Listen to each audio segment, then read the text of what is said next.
hidup suami dan anak adalah hidup dari istrinya juga. Dan kalalokan, keong, dan pasir pantai menyapa matanya, yaitu ibarat menemukan hal-hal baru. Di sini sampai di sini ada yang bingung nggak, Mbak? Ada yang perlu ditanyakan nggak? Ini dulu untuk satu ini dulu.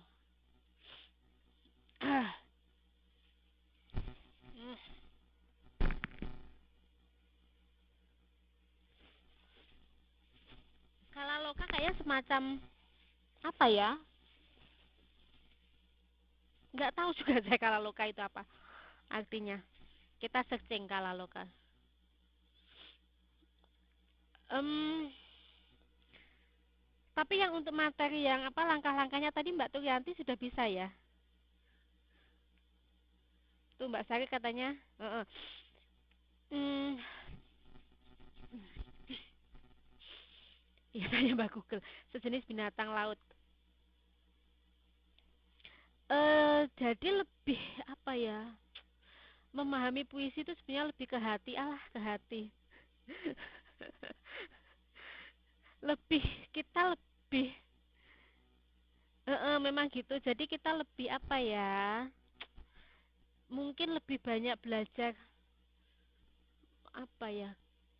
Dihayati terus apa ya namanya? Sering membaca puisi sih mungkin yang akan lebih apa? Lebih bisa mengena itu kalau kita bisa lebih sering membaca puisi, lebih bisa meresapi maknanya. Itu kalau memang puisi itu susah sih Mbak. Ini kenapa jalan-jalan ini kursornya? Tapi kalau di sini kayak ini lelaki dengan bocah di bahunya, berarti kan itu jelas ada seorang lelaki yang dia sedang menggendong anak laki-lakinya, anaknya, entah itu anaknya, ya kan? Memanggul ini berarti kan menggendong, memanggul atau taruh di pundak itu loh. Pematang itu ia tebas, gatal banget. Lipat waktu dalam bening mata bocah itu. Di sini kan apa sih penulisnya menggunakan kata pematang itu ia tebas. Mbaknya tahu sendiri kan pematang itu apa? Tahu pematang kan, pematang sawah itu loh.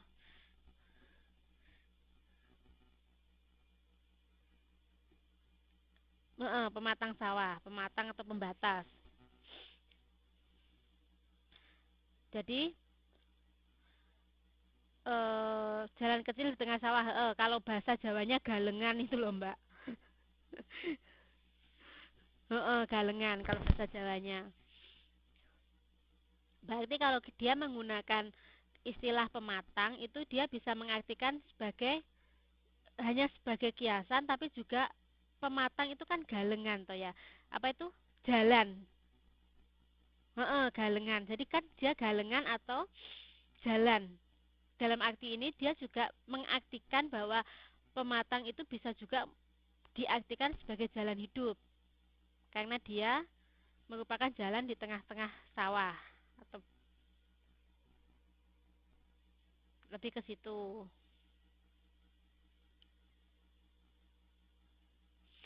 Kemudian pematang itu ia tebas. Berarti kalau ia tebas berarti ia kalau jalan hidup yang ditebas berarti kan jalan hidup yang sudah dilalui.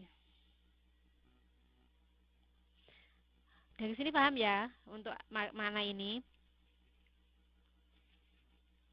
Kemudian lelaki dan bocah pada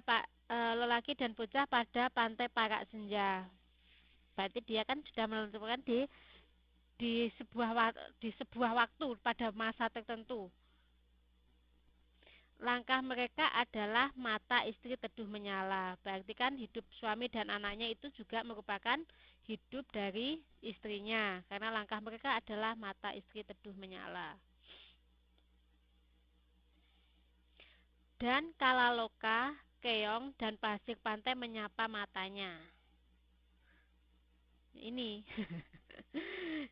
Dan kalaloka, keong, dan air pantai menyapa matanya. Berarti kan, bentar.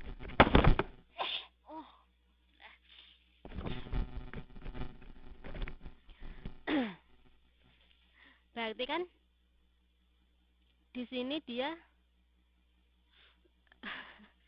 iya mau flu. Jadi bersin-bersin dari tadi. Nggak ada, nggak jatuh kok.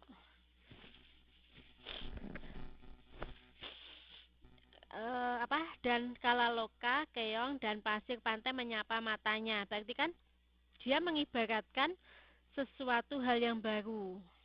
Seperti kalaloka, keong, itu seperti hal-hal baru yang baru ditemukan oleh si anak tersebut.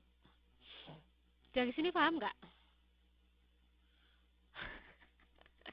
Susah ya.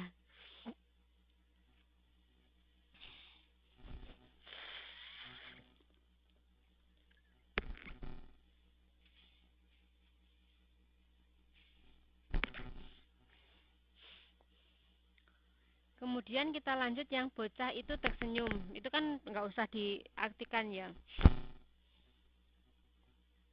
Di sini, Waalaikumsalam. Ini Mbak Sri Munanti. Munanti. Ayahnya menuliskan kata baru dalam notesnya. Berarti kan di sini ayahnya lebih dalam bahasa di sini kan si ayah lebih mengajarkan hal-hal baru kepada si anak.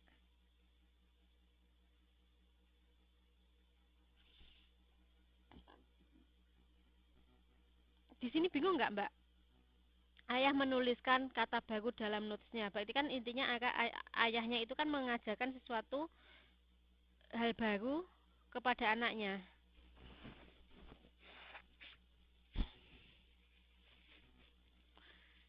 Kemudian lelaki dengan bocah yang dipanggulnya. Bumi ia bagi dalam alinea yang dipahami anaknya. Berarti bumi ia bagi dalam alinea yang dipahami anaknya. Berarti kan intinya di sini ayahnya itu berusaha untuk mengajarkan hidup, mengajarkan sesuatu, entah itu hidup entah apa, kepada anaknya itu secara perlahan, karena dia menyebutkan kata alinea. Berarti kan kalau alinea ini kan dia menyebutkan tahap demi tahap. Lalu embun dan matahari. Berarti kan kalau embun itu menyatakan embun dan matahari kan berarti dia lebih mengisyaratkan antara suka dan mudah, atau juga mawar dan badai, tentang baik dan buruk. Berarti di sini sang ayah berusaha untuk mengajarkan arti hidup ke anaknya itu tentang kesedihan, kemudahan, kebaikan, keburukan itu secara perlahan-lahan.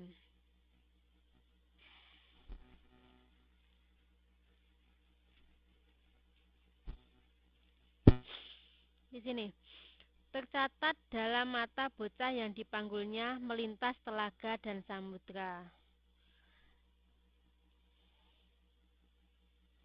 Berarti kan tercatat dalam mata bocah yang dipanggulnya melintas telaga dan samudra.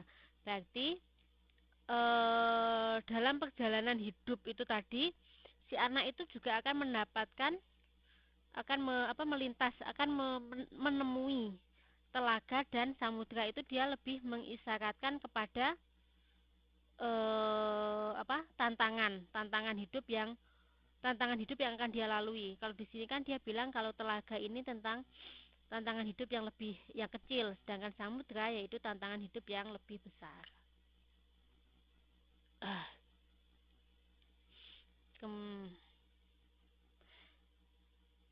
Ini paham nggak ini? Paham nggak Mbak Cici? Ini puisi tanpa ibu. Bukan, dia tetap ada ibunya. Ini kalau dari ceritanya di sini, dari sekilas yang atas tadi itu lebih ke bagaimana seorang ayah itu berusaha untuk mendidik anaknya untuk menjalani hidupnya. Jadi pelan-pelan mengajari tentang hidup kepada anaknya. Tapi kan di sini dia ada ibu, karena di sini dia jelaskan di apa tadi di ini Langkah mereka adalah mata istri teduh menyala. Berarti dia tetap punya ibu. Jadi kebahagiaan yang mereka hadapi itu juga kebahagiaan dari ibunya. Berarti di sini dia tetap mempunyai ibu. Kalau di sini,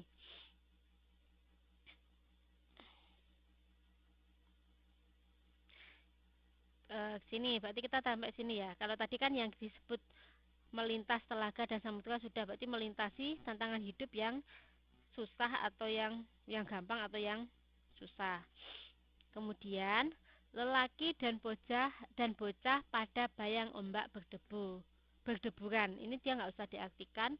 Kemudian terpaku mereka pada layar dan dermaga yang ditinggalkan. Berarti kan terpaku mereka pada layar dan dermaga, yaitu yang ditinggalkan, berarti tentang dia bisa layar dan dermaga yang ditinggalkan, berarti kan sesuatu yang sudah dia tinggalkan, entah itu orang yang dia sukai, entah itu masa lalu yang sudah pergi, entah itu kebahagiaan, entah itu kesedihan, itu adalah tentang masa lalu yang sudah dia lalui, di masa lalunya.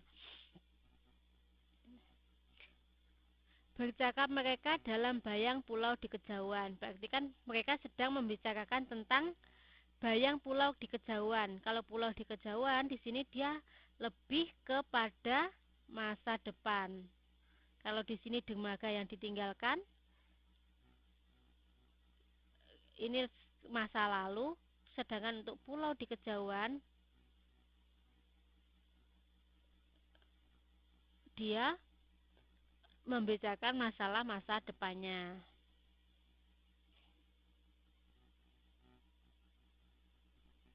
Mata mereka lekat pada lampu kapal, juga bulan yang menyembur perlahan.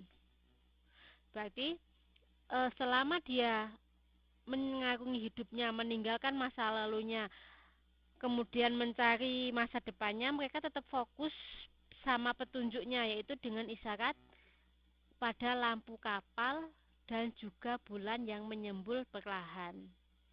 Dia tetap fokus dengan hal-hal yang harus yang menunjang ya, yang mendukung ya, hal-hal yang mendukung dari proses itu tadi, proses melupakan dan mendapatkan masa depan itu. Ayo, ada pertanyaan kayak ini. Kemudian lelaki dengan bocah di bahunya, satu demi satu ia bukakan halaman buku anaknya. Berarti kan kalau dia sang ayah ini di sini menceritakan bahwa dia membantu atau mengajarkan anaknya tentang tahap-tahap kehidupan. Jadi di sini tentang dia lebih ke ia bukakan halaman buku anaknya. Dia lebih ke Yang kalau istilah membukakan halaman kan berarti kalau kita memaknainya kan berarti kita lebih ke membuka atau memberitahu tahap-tahap dalam kehidupan. Lelaki dengan bocah dalam sketsa pantai senja dunia itu alinea yang terus dituliskan. Berarti kalau dunia itu alinea yang terus dituliskan, berarti kan kehidupan itu tidak henti kita baca. Berarti kan kalau itu alinea yang terus dituliskan, berarti kan selama kita hidup kita tetap akan menuliskan sesuatu dalam kehidupan kita kan, dalam apa sih namanya, oh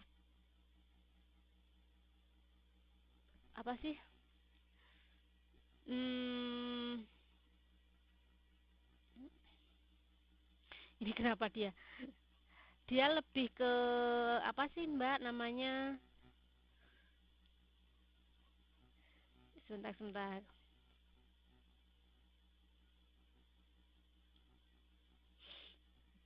itu alinea yang terus dituliskan. Jadi kan lebih ke selama kita hidup kita akan tetap punya pengalaman, maksudnya pengalaman yang bisa kita pengalaman yang akan dapat kita ceritakan nanti kelak ke orang lain, itu maksudnya, itu alinea yang terus dituliskan. Kan berarti kan alinea itu tidak akan berhenti sampai kita berhenti bernafas juga. Seperti itu. Paham nggak di sini?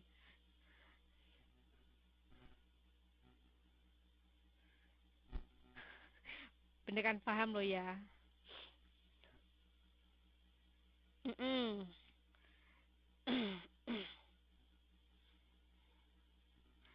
Sudah, di sini ada pertanyaan?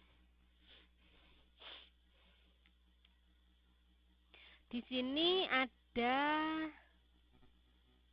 nggak ada. Di sini ada ini, ada memahami puisi. Ini mungkin sudah banyak yang tahu ya, perahu retaknya Frankie Sahilatua yang apa? Ini lagu kan ya? Ada yang pernah tahu lagu ini nggak?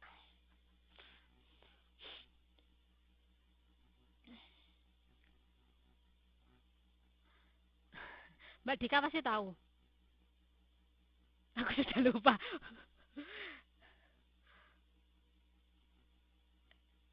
Ini lagunya si Frankie. Nanti coba nanti buat dikerjakan ya. Maksudnya dicoba untuk memahami puisinya di sini. Ini lebih ke sebenarnya sih lebih ke sindiran sosial ya tentang keadaan bangsa yang mana eh, sebenarnya itu tak kasih sedikit gambaran ya. Di sini tuh menceritakan tentang sebuah bangsa. Yang jelas karena dia orang Indonesia pastinya kan bangsa Indonesia. Bahwa sebenarnya bangsa Indonesia tuh mampu untuk menembus rintangan dunia, maksudnya arus global itu dia mampu. Tapi pada kenyataannya dalam kenyataannya itu dalam kondisi di masyarakat itu terjadi banyak ketimpangan di mana ada yang antara yang kaya dan yang miskin atau orang desa sama orang kota itu banyak sekali apa ketimpangan-ketimpangan yang ada sehingga nanti di akhirnya apa nih akhir dari ininya itu di sini kan banyak ada yang kekenyangan ada yang kelaparan itu tuh apa sih gitu loh kenapa sih kok seharusnya negara yang besar seperti itu pada kenyataannya masih juga ada ketimpangan-ketimpangan seperti itu sih lebih lebih ke pesan moral yang ingin disampaikan oleh si penyair dalam lagu ini itu sedikit apa sedikit sedikit bocorannya nanti ini tolong di apa namanya di itu ya dimaknai ya puisinya di sini dibikin frasenya. Mbak Cici nggak apa-apa kan sambil belajar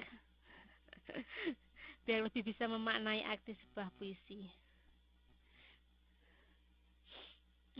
Banyak itu ada kelaparan ada apa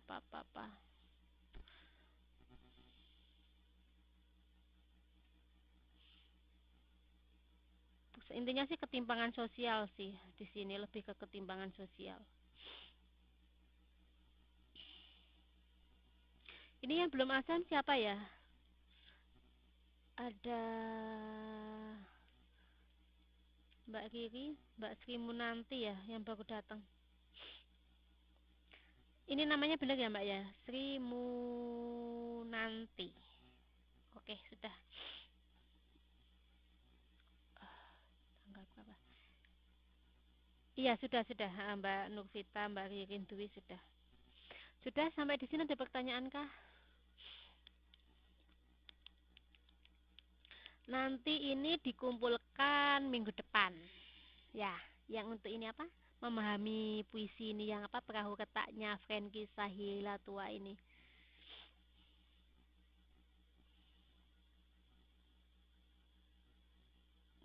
Sesuka hati, iya.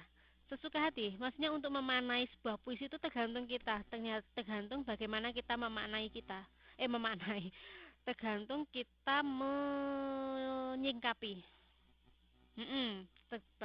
Betul. Setiap orang pasti akan apa? Akan beda-beda dalam pemaknaan sebuah puisi. Itu pasti. Soalnya kan kadang-kadang dalam sebuah puisi itu meskipun puisinya sama, tapi kita berada dari latar belakang yang berbeda, itu pasti kita akan mempunyai kita akan mengartikan sebuah puisi itu berdasarkan kita berdasarkan ke apa ke ke diri kita sendiri juga gitu loh, karena itu akan tetap berpengaruh dalam sebuah pemanaan puisi. Iya, ini email saya ya Mbak ya, Tun Triana.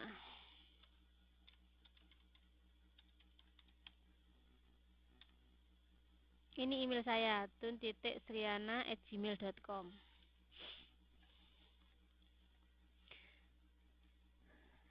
Ada yang perlu ditanyakan kah? Paling lambat minggu depan. Minggu depan. Kalian minggu depan tanggal 27 ya, itu aja. Seminggu. Untuk yang minggu. Untuk yang PR kemarin bikin makalah Selasa ya. Bisa nggak besok Selasa ini?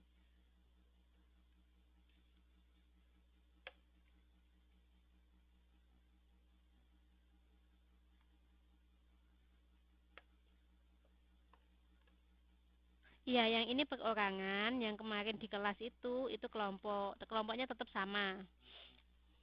Ini perorangan.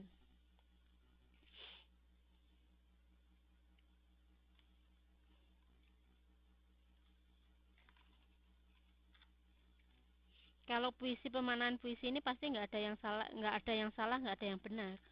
Semuanya pasti benar.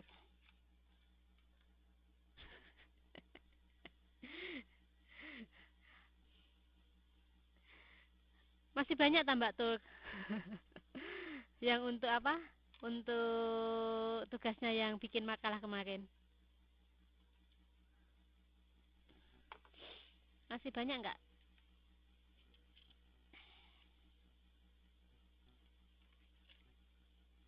Belum diketik. 2 hari cukup nggak? Belum digarap. Apa mau minggu depan sekalian?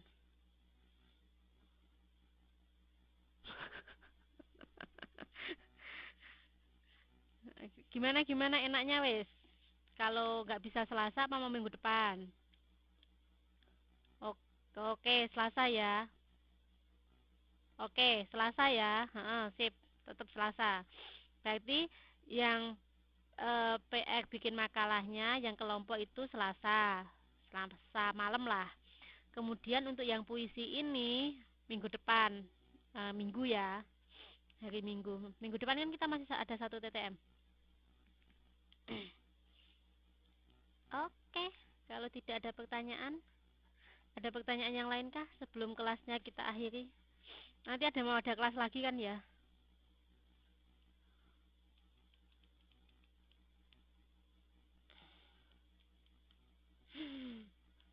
Habis. Oke, kalau tidak ada pertanyaan, kelasnya saya akhiri. Nanti kalau ada satu yang mau ditanyakan, silahkan di message di grup Facebook ya. Kalian, mbaknya kan butuh sholat dan makan juga. Oke, terima kasih untuk kelas kita hari ini. Sampai ketemu minggu depan, insya Allah. Assalamualaikum warahmatullahi wabarakatuh.